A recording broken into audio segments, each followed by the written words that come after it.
Selamat pagi pemirsa. Di penghujung 2025, Komisi Pemberantasan Korupsi kembali memberi kejutan operasi tangkap tangan atau OTT menjerat 3 jaksa yang bertugas di Kejaksaan Negeri Hulu Sungai Utara, Kalimantan Selatan. Fakta itu sekaligus menjadi tamparan keras bagi wajah penegakan hukum di negeri ini. Inilah editorial Media Indonesia edisi Selasa 23 Desember 2025 dengan tema Perberat Sanksi Aparat Pelanggar Hukum. Bersama saya Jose Nicole, Anda juga bisa berpartisipasi melalui sambungan telepon interaktif kami di nomor 0215839900. Pagi ini telah bersama saya Ketua Dewan Redaksi Media Group, Elman Saragih. Bang Elman, selamat pagi. Pagi, Bung Jose. Apa kabar, Bang? Baik. Bung, kita melihat ini ya, Bang Elman, bahwa ibarat kata olahraga, wasitnya ternyata bermain. Bagaimana penonton olahraga ini bisa percaya bahwa ini pertandingan yang adil dan setara ini? Kita bagaimana melihat kasus ini, Bang? Jadi wasitnya bukan hanya bermain, malah menjadi aktor.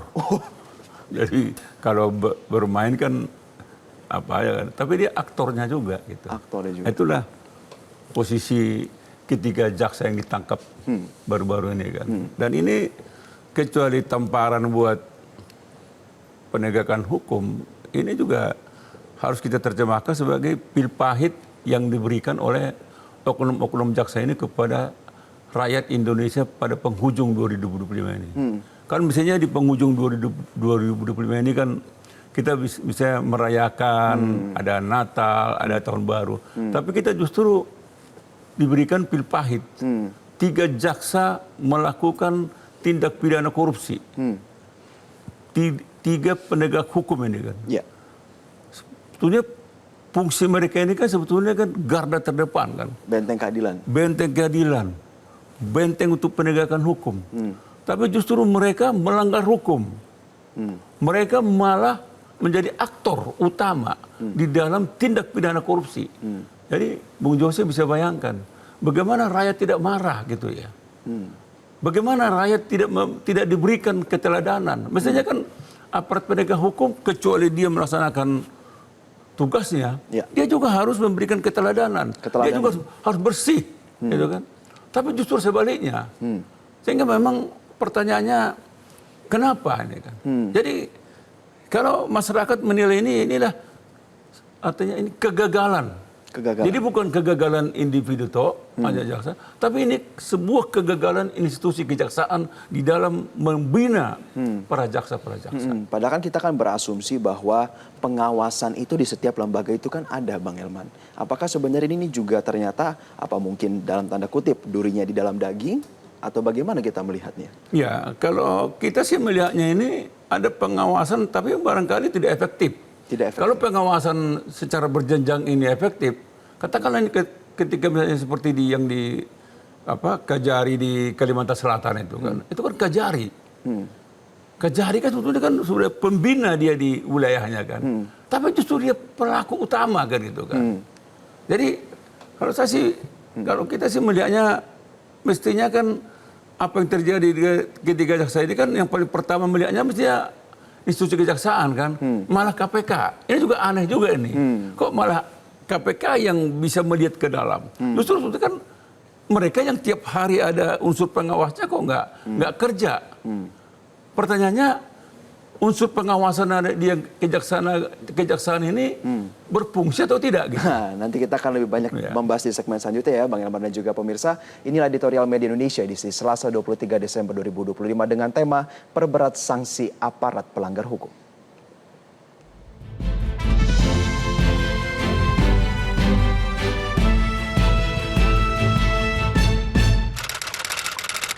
Perberat sanksi aparat pelanggar hukum.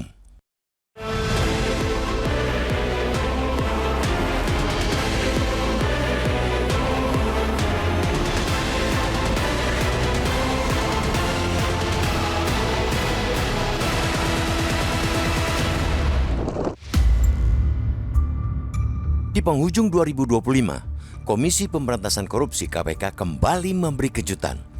Operasi tangkap tangan OTT menjerat 3 jaksa yang bertugas di Kejaksaan Negeri Kejari, Hulu Sungai Utara, Kalimantan Selatan. Fakta itu sekaligus menjadi tamparan keras bagi wajah penegakan hukum di negeri ini.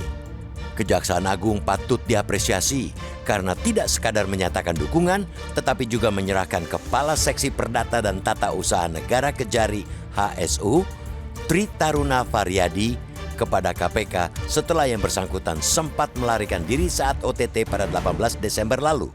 Sikap kooperatif itu penting sebagai pesan bahwa institusi tidak boleh melindungi pelanggar hukum di tubuhnya sendiri. Namun di balik langkah tegas tersebut, publik kembali dihadapkan pada ironi yang menyesakkan. Aparat penegak hukum yang seharusnya menjadi benteng keadilan justru bermetamorfosis menjadi aparat pelanggar hukum. Mereka yang diberi mandat menegakkan hukum malah menjadi aktor utama dalam praktek korupsi yang mencederai rasa keadilan. Korupsi yang dilakukan aparat penegak hukum sejatinya bukan sekadar tindak pidana biasa. Ia merupakan kejahatan berlapis. Selain merugikan keuangan negara, perbuatan itu juga merupakan pengkhianatan terhadap mandat kekuasaan dan kepercayaan publik. Karena itu, sudah sepantasnya aparat pelanggar hukum dijatuhi sanksi yang lebih berat, bahkan berlipat ganda dibandingkan pelaku dari kalangan lain. Ironisnya, praktek penegakan hukum justru sering menunjukkan kecenderungan sebaliknya. Aparat yang terseret kasus korupsi kerap dijerat pasal lebih ringan atau memperoleh perlakuan lunak. Kasus mantan jaksa Pinangki Sirna Malasari menjadi contoh paling gamblang. Divonis 10 tahun penjara di tingkat pertama karena menerima suap terkait pengurusan buron korupsi. Hukumannya dipangkas menjadi 4 tahun di tingkat banding. Belum genap 2 tahun menjalani pidana, ia sudah menghirup udara bebas melalui fasilitas pembebasan bersyarat. Di tubuh kepolisian, kasus dugaan pemerasan terhadap penonton Jakarta Warehouse Project DWP 2024 juga memperlihatkan problem serupa. Sebanyak 36 polisi menjalani sidang etik dan 3 diantaranya dijatuhi pemberhentian tidak dengan hormat. Namun hingga kini perkara yang diputus secara internal pada awal 2025 itu tak kunjung berlanjut ke meja hijau pidana. Jika menengok ke belakang, Mahkamah Agung sebenarnya pernah menunjukkan sikap progresif. Pada 2008, mantan jaksa Urip Tri Gunawan divonis 20 tahun penjara karena menerima suap 6 miliar rupiah dari pengusaha Artalita Suryani. MA menolak permohonan kasasi Urip untuk menyamakan hukumannya dengan Ayin yang hanya 4,5 tahun. Pertimbangannya jelas, Urip adalah aparat penegak hukum yang aktif melakukan kejahatan, sedangkan Ayin merupakan pelaku usaha. Sayangnya, ketegasan itu kembali melemah ketika negara begitu murah hati memberikan berbagai keringanan. Remisi demi remisi membuat Urip akhirnya bebas pada 2017. Padahal kejahatan yang dilakukannya telah merusak legitimasi hukum dan memperkuat sinisme publik bahwa hukum dapat diperjualbelikan. Pemberatan hukuman bagi aparat pelanggar hukum tidak bertentangan dengan prinsip persamaan di hadapan hukum. Prinsip tersebut bukan tentang perlakuan yang seragam, melainkan keadilan yang proporsional. Aparat penegak hukum memikul tanggung jawab moral dan institusional yang jauh lebih besar ketika mereka berkhianat. Yang runtuh bukan hanya hukum, melainkan juga kepercayaan publik. Keadilan di negeri ini sudah terlalu lama terluka. Koruptor kerap mendapat berbagai kemudahan. Di sisi lain, pelaku kejahatan kecil harus menanggung hukuman berlapis, sosial, dan pidana. Tanpa perubahan paradigma, OTT hanya akan menjadi drama berulang dengan akhir yang mengecewakan. Seluruh instrumen negara semestinya sepakat bahwa aparat pelanggar hukum harus dihukum lebih berat. Jangan beri angin segar bagi mereka yang memperdagangkan keadilan. Negara wajib berdiri tegas demi memulihkan marwah hukum dan kepercayaan rakyat.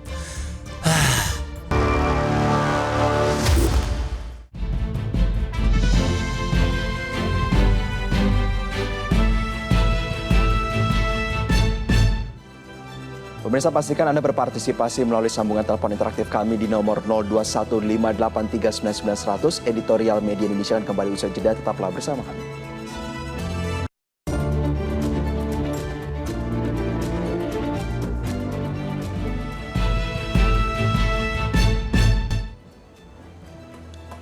Terima kasih Anda masih bersama kami pemirsa. Kami akan langsung menyapa salah satu penelpon yang telah bergabung bersama kami. Ada Pak Ramadan dari Jambi. Pak Ramadan, selamat pagi. Selamat pagi Metro TV. Assalamualaikum warahmatullahi wabarakatuh.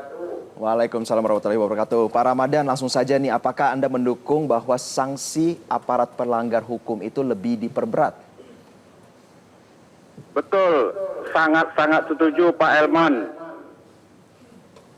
Kita bicara soal korupsi dan aparat hukum di Metro TV ini mungkin melebihi angka dari 10 kali. Berapa banyak hakim yang sudah ditangkap, berapa banyak jaksa ditangkap, berapa banyak polisi yang sudah ditangkap, dan yang lebih menyedihkan Pak Herman, Ketua KPK, mantan Ketua KPK sampai saat ini belum tentu rimbanya. Terus yang tim relawan Presiden ke-7 Selpelter sudah ponis, sudah ingkrah, sampai hari ini tidak tahu rimbanya entah di mana. Maka itu tolong bapak-bapak pembuat undang-undang. Pembuat undang-undang itu adalah DPR dan pemerintah. Mohon ketua-ketua partai apa yang disampaikan oleh Pak Bambang Pacul. Kalau mau buat undang-undang perampasan aset, tunggu perintah dari bosnya. Artinya Pak Herman, 8 ketua partai itu punya peran untuk masa depan negara. Kalau negara Indonesia seperti ini, kita sebentar lagi kiamat menurut saya. Terima kasih Pak Elman. Assalamualaikum warahmatullahi wabarakatuh. Waalaikumsalam warahmatullahi wabarakatuh. Kita melihat nih, Bang Elman sangat setuju dan melihat bahwa justru ini diberatkan kepada pembuat undang-undang. Tapi kita bicara dulu Bang Elman, muluk-muluk nggak sih sebenarnya kita itu berharap bahwa hukumannya lebih berat untuk APH yang melanggar? Ya, kalau kita lihat fakta-fakta yang terjadi selama ini kan semua baru dalam tataran pernyataan, pidato. Nah, semua pejabat tindak tegas. Semua politisi mengatakan tindak tegas. Bahkan jaksa juga, hakim, polisi juga mengatakan tindak tegas pelaku korupsi, kata gitu kan. Tapi nyatanya coba, kalau tiba-tiba 3 jaksa melakukan tindak pidana korupsi, bahkan juga seperti yang dikatakan Pak Ramadan tadi, mantan ketua KPK juga sampai sekarang juga belum tahu kejelasannya gitu kan. Bahkan dia juga menyinggung mengenai Sylvester Matutina yang menjadi utangnya kejaksaan sampai hari ini juga belum dieksekusi. Jadi semua ini hanya ngomong-ngomong aja, omon-omon, alias omong doang kan gitu kan. Jadi memang pertanyaannya, apakah seperti yang dilakukan ketika jaksa ini akan ini yang terakhir, kan gitu kan? Apakah ini yang terakhir? Harapannya kan ini yang terakhir. Betul. Tapi kalau melihat fakta-fakta yang terjadi selama ini dan perkiraan ke depan, ini bukan yang terakhir gitu kan. Pertanyaannya, bagaimana cara mengatasinya? Apakah cukup dengan hanya tindakan preventif? Dan itu juga tindakan preventif juga itu hanya omong-omong aja kan. Maka memang salah satu di antara yang terpenting dari semua harapan-harapan masyarakat adalah bagaimana ada kesepakatan. Setiap aparat penegak hukum yang melanggar hukum, melakukan tindak pidana korupsi atau tindak pidana yang lainnya, memang terhadap mereka-mereka ini harus diberikan ganjaran atau hukuman seberat-beratnya. Setidaknya katakanlah misalnya minimal 15 tahun. Itu batas minimal. Dan tidak boleh diberikan remisi. Kalau misalnya tindak pidana korupsi seperti yang dilakukan oleh ketiga jaksa yang baru-baru ini hukuman seumur hidup mestinya. Baik. Nanti kita akan lebih banyak bahas mengenai teknis apakah lebih baik seperti itu di segmen selanjutnya ya Bang Elman dan juga pemirsa. Tetaplah bersama kami di Editorial Media Indonesia.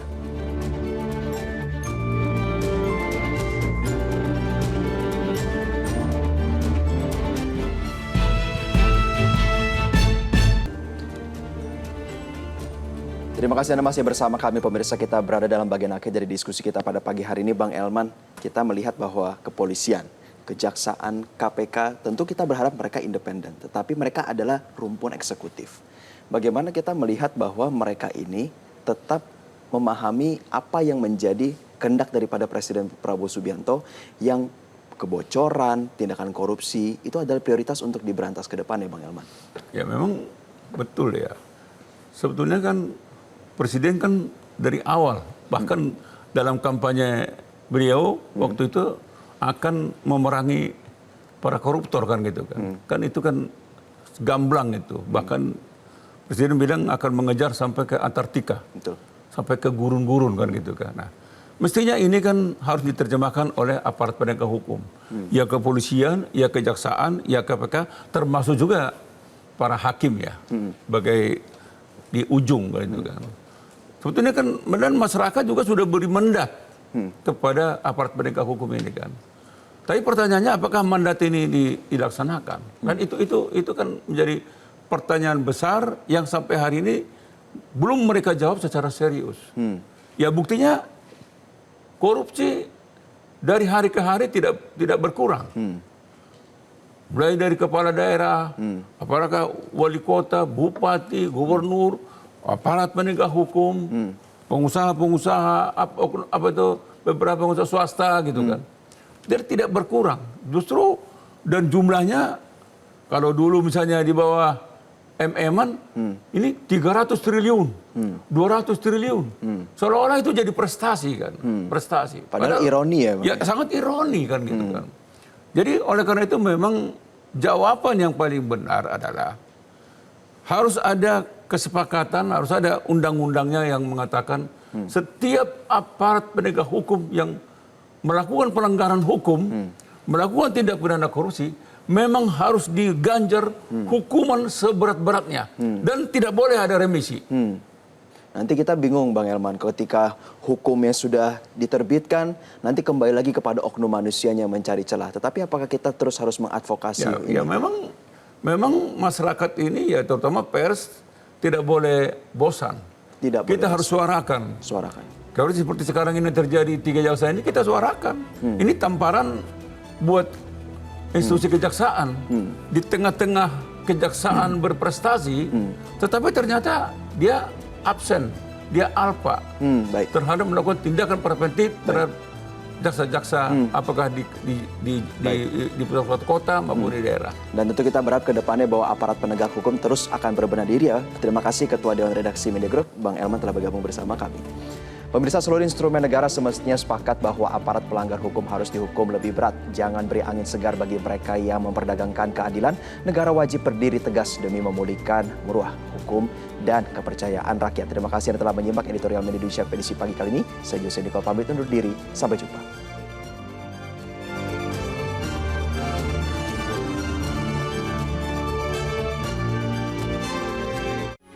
Metro TV. Jelajahi cara baru mendapatkan informasi. Download Metro TV Extend sekarang.